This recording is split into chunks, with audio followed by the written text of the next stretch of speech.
가상화폐 기록적 괴멸, 시장 대학살, 비트코인 1만 8천 달러로 무너져, 12일 연속 추락 기록적 괴멸, 시총 2위 이더리움도 900달러 선으로, 작년 11월 최고점 대비 70% 넘게 폭락. 자, 시장이 세상이 무너지는 것처럼 언론에서 나오고 있습니다. 실제 가격도 많이 박살나 있죠. 비트코인이 현재 2,424만원, 30만원 언저리를 왔다 갔다 하고 있고요. 주봉 기준으로 꽉 차게 음봉을 찍고 있어요. 자, 하락폭이 무척 깊습니다.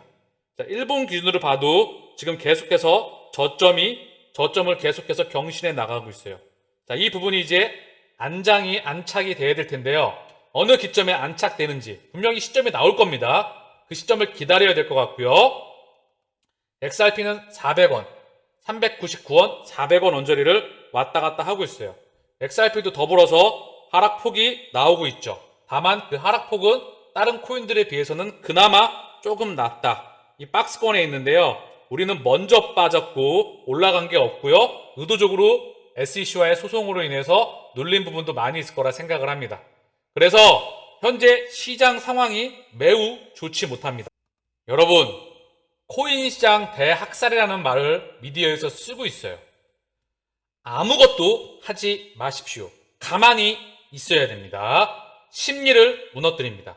그래서 제가 지난번에도 언급을 드렸지만 결국은 포기하게 만드는 거예요. 그래서 가격을 부십니다. 자, 그러면 공포가 오겠죠. 자, 여유자금이어야 된다 그랬어요. 항상 장기 두 가지 원칙. 대출을 쓰게 되면 알아서 털려 나갈 수도 있죠. 레버리지가 털려 나가거나 청산이 되거나 마진콜에 의해서. 지금 일부 기관들, 헤지 펀드들도 청산이 되고 있어요. 대규모 레버리지나 대출을 끌어다 쓴 그런 기관들 또한 청산이 되고 있다. 개인 또한 여기서 신용과 더불어서 대출을 끌어다 쓰게 된다면 자연스럽게 이 물량도 털려 나갈 겁니다. 그러기 위해서 지금 누르는 거예요. 그렇기 때문에 시차가 발생하는 거기 때문에 여유자금과 장기로서 대응하는 거고요. 중요한 거는 거듭 언급드리지만 여유자금이라면 지금 가격은 지금 내가 사고 떨어져도 상관없어요. 제가 항상 언급드리지만 여유자금으로 매입하기에, 땅을 매입한다고 하죠. 저축하기에 무척 좋은 시기입니다. 지금은 장기와 그리고 단기, 중기 이 사람들 간에 손바뀜이 일어나고 있어요. 여기 단기와 중기는 지금 털려 나가고요. 장기 투자자들은 지금 쓸어 담습니다. 이 손바뀜이 일어나가는 과정이에요. 자, 여기서 지금 멘탈은 사실 가만히 있으면, 아무것도 하지 말고 가만히 있으면 됩니다. 비트코인의 역사에서도 이미 증명이 됐고요. 이더리움의 역사에서도 이미 증명이 되었어요. 크게 상승, 하락, 상승, 하락, 상승, 하락하면서 저점은 계속 올라가고요. 고점도 계속 올라갑니다. 지금 이 시장의 극단에 치닫고 있는 부분이에요. 이평선들의 이격도 끝까지 벌어져 있고요. 가치와 그리고 가격 간의 괴리가 끝까지 벌어져 있는 상황입니다. 더불어 미디어에서 공포를 심어주면서 여러분의 실시간 계좌 잔고를 부시고 있습니다. 그렇기 때문에 실시간 계좌 잔고예요. 저 같은 경우에는 이 실시간 계좌 잔고를 믿지를 않아요. 왜? 내가 사고 40, 70은 언제까지 열어둔다고 했죠? 고점은 10배, 20배, 100배까지도 열어둘 수 있습니다. 그러려고 이 시장에 투자하는 거니까요. 그렇기 때문에 40에서 70, 그 언저리 플러스 마이너스 알파는 언제든지 유동적이다. 더불어 윗방향도 10배, 20배, 100배도 유동적이다. 단, 펀더멘탈이 매우 튼튼한 코인들에게 가격이 떨어질 때마다 매입하면 언제나 이기는 전략이 될 것입니다. 이 여유자금으로 시간으로 해지한다면 말입니다. 심리, 멘탈 잘 잡으시길 바랍니다. 경기 침체 우려 확산, 바이든 유가 잡기 총력전, 인플레 핵심인 국제유가 7% 폭락했다. 그래서 물가가 급등하다 보니까 유가를 잡으려고 금리를 세게 올린다. 그래서 역사상 가장 큰 규모의 전략 비축유 방출을 포함해 국제유가를 안정시키기 위해 여러 나라들이 협력하고 있습니다. 자, 유가 잡자, 인플레 궁지 몰림 바이든. 내달 사우디 방문, 관계 개선 시도. 자, 이런 소식들이 나오죠. 오늘은 유가에 대한 부분을 짧게 언급드리고 가죠. 자, 원유에 대해서 짧게 우리가 인지하고 가자고요. 사실 원유 이전에 원유에 100년의 시대가 있었죠. 원유 이전에 석탄의 시대가 100년이었습니다. 그쵸? 원유가 끝나가게 되면 가스의 시대가 되면 바로 셰일 혁명이 오면서 100년의 시대가 도래할 거예요. 그 이전에 원유의 시대가 현재 장식을 하고 있죠. 끝바지에 다다라가고 있는데요. 원유가 사실 석탄의 시대가 끝나기 전에 정제하기 전에 바다에 버리거나 배에 방수지를 썼습니다. 정제 기술이 발달하게 되면서 사실 드디어 자동차에 쓰이게 되면서 바로 록펠러가 탄생을 하게 됩니다. 결국 가치를 가지게 되었던 거죠. 자, 1970년도로 돌아가 볼게요. 1970년대에 바로 중동발, 바로 오일 쇼크가 일어나게 되죠. 당시 사우디의 석유 장관이었던 석유 황제라고 불리게 되죠. 쉐익 야마니. 중동에는 원유의 채굴 기술이 없었어요. 그래서 미국과 유럽, 당시 록펠러의 7공주들이라고 하죠. 쉐일, 로열 저치셀, 빅필, BP, 엑센모빌, 이런 글로벌 7공주라고 하죠. 석유의 록펠러의 잔재들이라고 합니다. 얘네 기수들을 가져다가 사우디에서 바로 채굴을 하게 되죠. 그리고 무려 50%를 뛰어갑니다. 채굴 기술이 없었던 사우디는 사실 어쩔 수가 없는 선택이었지만 굉장히 억울했을 거예요. 그래서 쉐익 야마니가 오펙에 있는 바로 사우디, 중동 국가들을 불러 모입니다.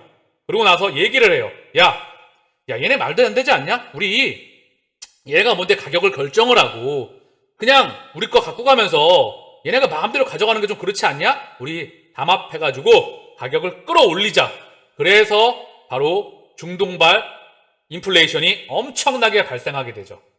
그래서 고유가가 나오게 되면서 미국이 바로 엄청난 가슴에 스크래치를 입게 되면서 석유 수출을 금지하게 이르게 됩니다. 그쵸? 그때 바로 닉슨 대통령 때 헨리 키신저, 유대인 중에 한 분이시죠? 사우디로 급파를 하게 됩니다. 그리고 두 가지 딜을 해요. 뭘로? 첫 번째, 우리가 아람코를 줄게. 아람코의 상장기업 가치는 사실 전체 주식이 다 상장된다고 한다면 정말 끝판왕적인 애플도 상대가 안 될 정도의 그런 가치를 지니게 될 거예요. 그러나 그 아람코를 줬고요. 그 다음 하나 더. 그리고 사우디에게 또 하나를 더 제시합니다. 우리가 니네 다른 중동 국가들이나 테러로부터 우리가 지켜줄게.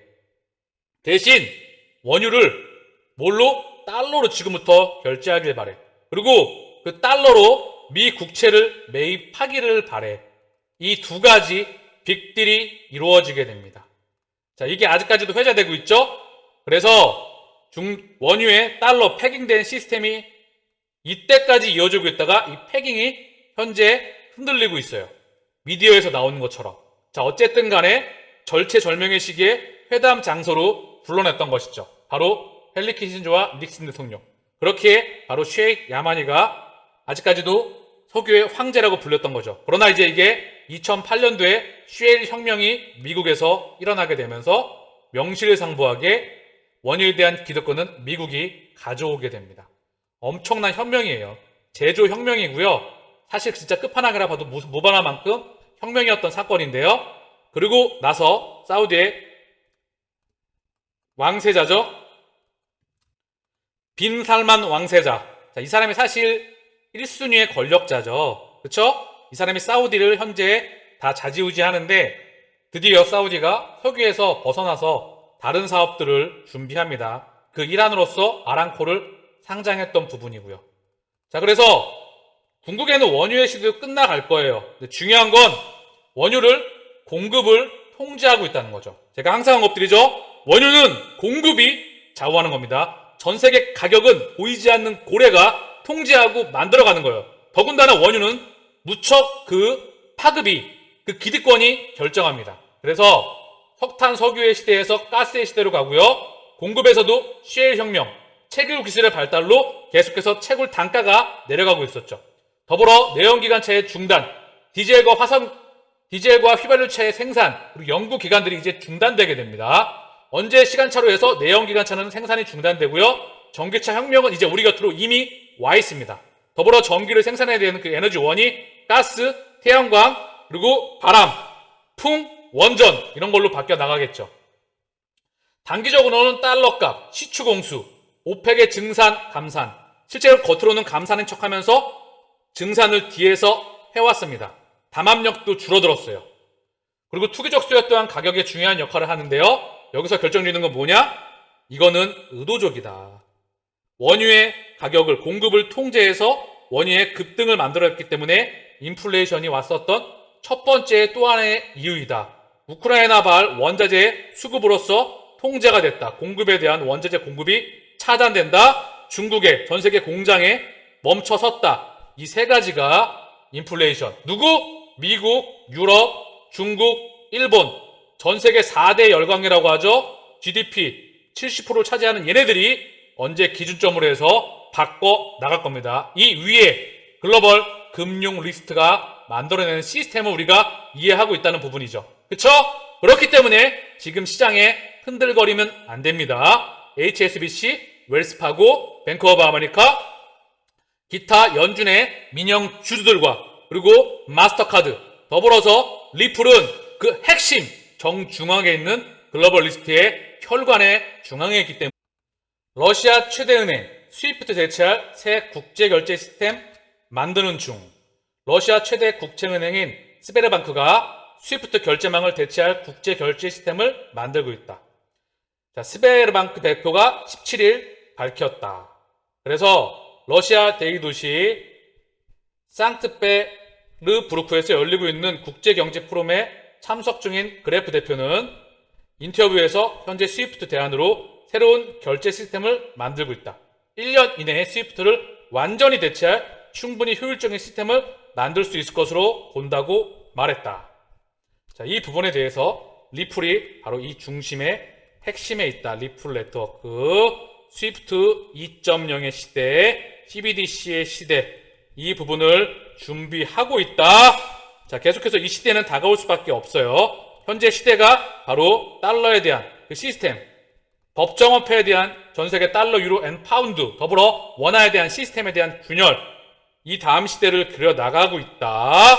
그리고 이 인플레이션과 전세계 탄소에 대한 그런 저탄소, 더불어 지구가 아팠던 그 이유, 이런 모든 부분들이 바뀌어지면서 메탈을 기준점으로 해서 옮겨 나가고 있다. 비단 러시아뿐만 아니라 스위프트의 달러에 대한 크랙, 그리고 아까 자세히 좀 언급드렸던 원유의 패그에 대한 그런 종식점, 그쵸? 더불어서 지금 나오고 있는 이런 모든 부분들이 이 시스템을 앞당겨오는 중심에 있다. 제가 쭉쭉쭉쭉 하나씩 퍼즐을 맞추다 보면 연결이 되리라 생각합니다. 루블은 현재 중요한 건 3년 내 최고점이다. 의미하는 바가, 뜻하는 바가 크다. 스위프트에서 차단을 시켰는데도 불구하고 결국 루블은 3년 내 사상 최대치에 있다. 달러에 대한 그런 괴멸, 유로화에 대한 괴멸, 더불어 현재 법정화폐에 대한 괴멸의 속도를 당겨오고 있다. 다음 양정환의 그런 바로 사이클을 우리는 기다리면서 시장이 안정화되는 시기를 단기적으로 중기적으로 기다려야 돼. 리플과 플루프월드 콜라보레이션을 통해 루트 네트워크 출시. 자, 그래서 리플과 플루프가 협력하여 오픈 메타버스를 출시합니다. 오픈 메타버스는 은행, 소셜미디어 및 게임에서 사용자 경험을 향상시킬 것을 약속합니다. 오픈 메타버스는 탈중앙화되어 있습니다. 사용자는 모든 거래 및 디지털 자산을 제어합니다.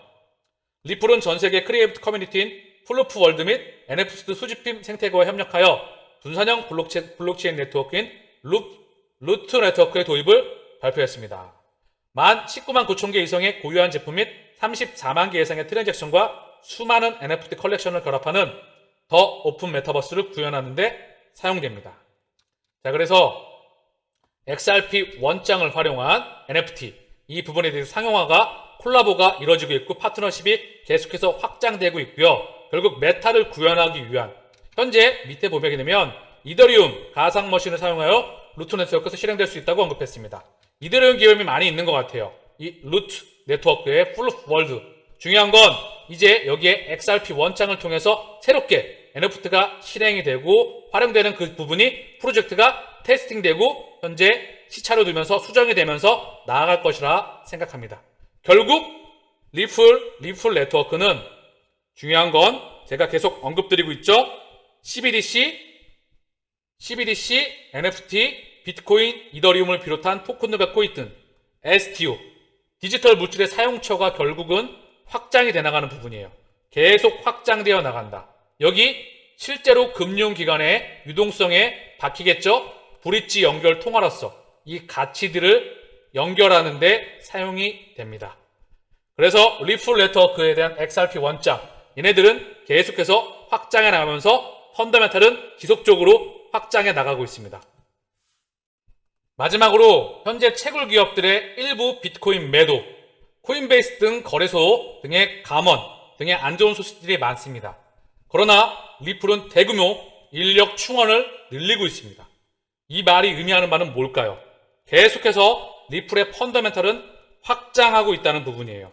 리플사의 네트워크가 계속해서 늘어난다는 부분이죠. 인프라가 꾸준히 확장되고 있습니다. 여유 유동성 현금 동원 운영을 바탕으로 M&A도 지속될 것입니다. 더불어 SEC와의 소송을 마무리하게 되고 계속해서 확장해 나갈 것입니다. 시장이 빠그러졌던 부분이죠. 대외적인 부분들로 인해서. 대외적인 부분들도 의도적이고 공급자에 의한 그런 부분들이 많을 거라 생각을 합니다. 우리는 현재 이 시간을 해지하면서 여유자금으로 매입을 해나가면서 그 가치와 그 괴리가 좁아지는 그 시점, 더불어 상방향으로 올라가는 그 시점을 기다려야 되는 시기가 오리라 생각합니다.